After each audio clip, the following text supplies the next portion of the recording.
Hello and welcome to BattleTech Faction Briefings. Today we are following up on the Blue Star Irregulars faction briefing with one of their collaborators, Hell's Black Aces, an all-aerospace fighter mercenary company making them similar in concept to the Killer Bees, but with a very different history. Let's take a break from battle mechs to explore the story of Hell's Black Aces. The unit emblem is a little bit on the nose, but it is memorable. It is an ace of spades covered in flame. Hell's Black Aces use a simple white paint scheme with the unit emblem on the left wing.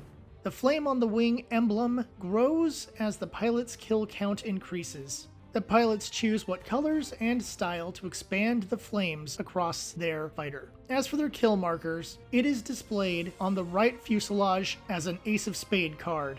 It is noted that no pilot has ever had 52 kills for a full deck of cards. While there aren't many options for Aero Fighter minis, if there were, then the Black Aces could make a fun set to customize with unique fire designs.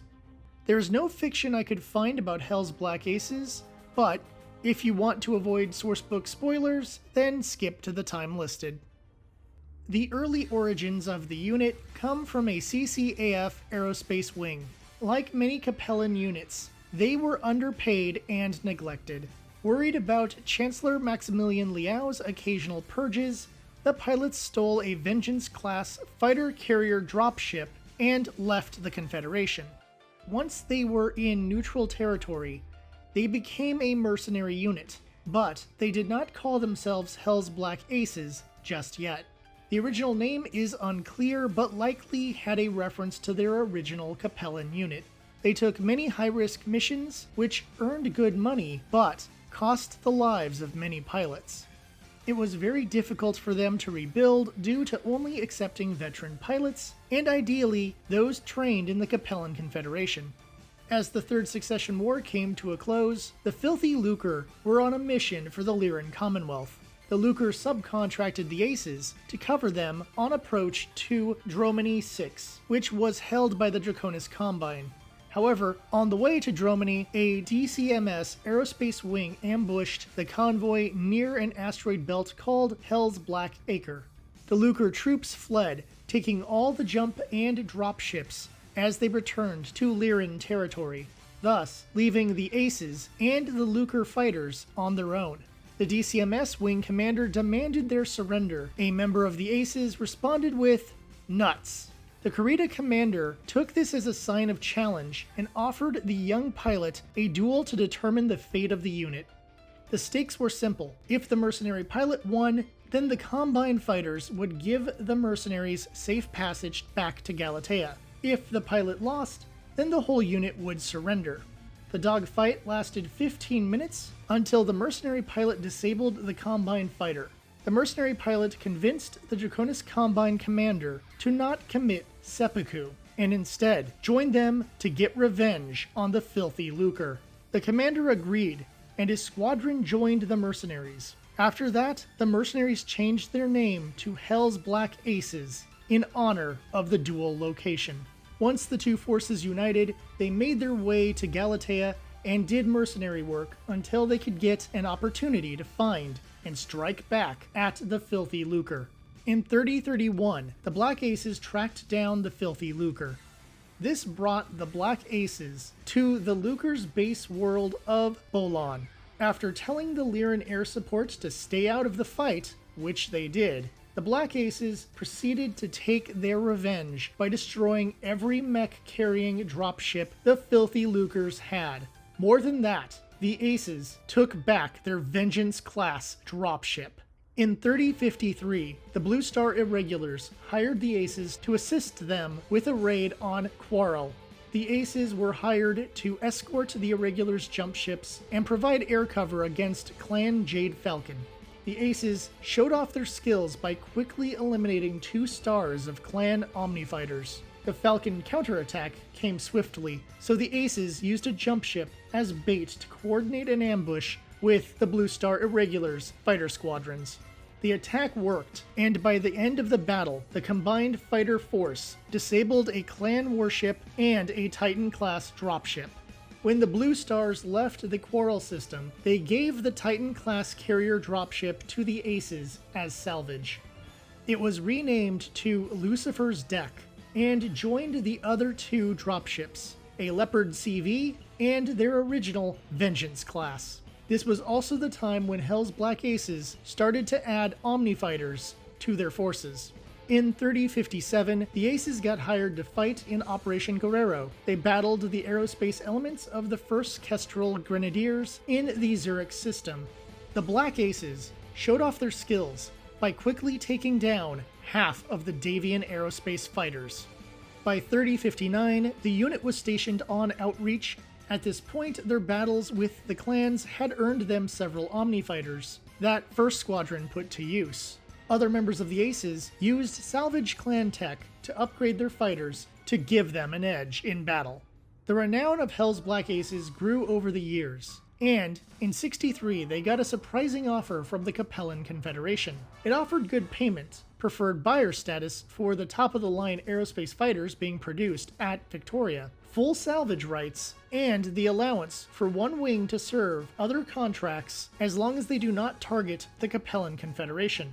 The Aces accepted this offer, and after a few months of service, Chancellor Sun Tzu Liao offered the Black Aces reinstatement into the CCAF. The offer caused a rift in the unit. Colonel Tanaga, a descendant of the defecting Combine pilots, refused the offer. This led his XO, Major Win Sung, who was of Capellan origin, to rally the pilots who wanted to become Capellan citizens.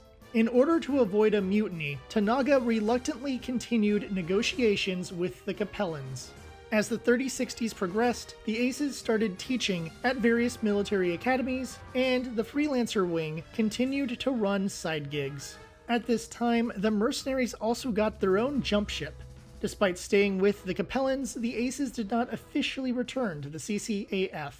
In June 3068, Duke George Hasek began Operation Sovereign Justice as an excuse to attack the Capellans and take back lost systems. The Aces fought off several raids by the Davian Capellan March forces and fought at Ningpo along with the 1st Taurian Lancers. They faced off with the Arcadians and destroyed 40% of their fighting capabilities.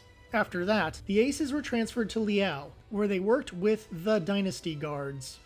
Shortly after the Aces arrived on Liao, the 8th Syrtis Fusiliers showed up and raided the world. The Aces claimed air superiority, allowing the Dynasty Guards to defeat the Fusiliers. However, the raid took their toll on the Aces, so they took time to rest and refit for a few months. Although the Capellans stopped Operation Sovereign Justice in its tracks, the word of Blake arrived in 3069. The Black Aces were still stationed on Liao, where they defended the world from the Blakist 21st Division. The initial push by the Blakist forces was successful, but the Aces pulled off a surprise attack and heavily damaged the Blakist command ship. This bought the Aces and Dynasty Guards enough time to prepare for the next wave of Word of Blake attacks. The second wave arrived with plenty of Blake battle mechs. The Aces provided air cover and fire support as the Dynasty Guards fought off the invasion. The Aces got desperate during the battle, and many of them pulled off kamikaze attacks once they had run out of fuel or ammo. Of the 50 pilots that entered the final battle of Liao, only 10 came back alive. The deaths included their commander, Colonel Tanaga. As 3070 came around, Hell's Black Aces needed to rebuild once again. They took in the top Capellan-trained Academy pilots and rebuilt up to full strength. As the number of Capellan-born pilots increased, the unit leaned closer to returning to the CCAF, and decided to do so once their mercenary contract ended in 3075. The Aces continued to guard Liao and send forces to where they were needed. However, in 3076, the unit was so worn down by the Blake forces that Hell's Black Aces did not have enough pilots to remain a functional unit. However, the surviving pilots joined up with the CCAF as either pilots or instructors. In the modern age, fighter pilots are really cool. If they weren't, Top Gun and its sequel wouldn't be so popular. However, in BattleTech, they are often overlooked. whether not being in a game or being used as a side plot in the fiction. Despite having secondary status, Hell's Black Aces have an interesting history and show up during some major wars. The descendants of the Black Aces live on in the CCAF and help add to the reputation of the Capellan Aerofighter forces. With a short history, it isn't surprising that there are only a few notable pilots. We don't even have a name for the two pilots in the Black Acre duel. Hohiru, Great Worm, Tanaga. The son of one of the original 12 Kurita members of the unit, he rose to the commander of the Aces due to his skills and high kill count. He led them from the clan invasion until his death in 3069. He pilots a customized heavy fighter. Win, Lady Death, Soon. A skilled pilot known for head-on attacks that take out enemies while she barely gets a scratch. She commanded the First Wing in the 50s and took command of the unit after Tanaga died. She pilots a heavy clan Omni fighter. Each wing of the Aces specializes in various types of combat. The First Wing is skilled in 0G, including difficult to navigate space terrain, like asteroid belts or satellites. The second is also skilled at 0G, but they have a bigger focus on warship-based combat. Third Wing specializes in atmospheric combat as well as ground assaults. The First Wing uses heavy fighters, a squadron worth of Omni fighters, as well as units with clan tech. The second and third are mixed weight units to adjust to changing battlefields. Some of them also use clan tech. They chose who to put in command via a series of skill tests. These take into account piloting skill, tactical decision-making, and simulated kill count. The Aces believe they know how to run their squadrons better than other commanders. Thus, they only let other commanders give them orders when they actually respect that commander. There isn't any fiction I could find featuring Hell's Black Aces. However, they do show up in a fair amount of sourcebook entries, covering most of their history. This also includes a technical readout. I came across Hell's Black Aces before I even considered covering the Blue Star Irregulars. The name caught my attention while exploring my mercenary sourcebooks, and the idea of an all-aerospace fighter team sounded really cool. However, when I covered the Killer Bees, I thought I should hold off on covering the Black Aces.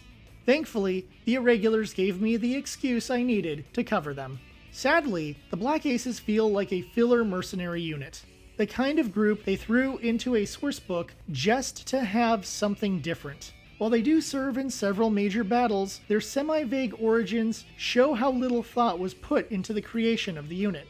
After all, we still don't know the names of the pilots from the Black Acre duel. It is nice they were given more to do in the clan invasion era until their end, but it is difficult to be enthusiastic about the Black Aces. As Catalyst barely makes aircraft, I'm not even going to consider a force pack. However, I will use this time to say that the LAM Urban Mech is dumb, and if they were going to make a land-air mech unit, they should have done one of the units people might want to use on the tabletop. There are so many mech minis that we are missing, and Catalyst chooses to make a joke unit. It's almost as if Catalyst has no idea how to properly appeal to the fandom. Allegedly. Thank you for watching, and thank you to all the mech warriors who've subscribed. May your weapons stay hot and your reactors stay cool. Next time, we will continue exploring some of the smaller mercenary units. Until then, I'll see you at the tavern.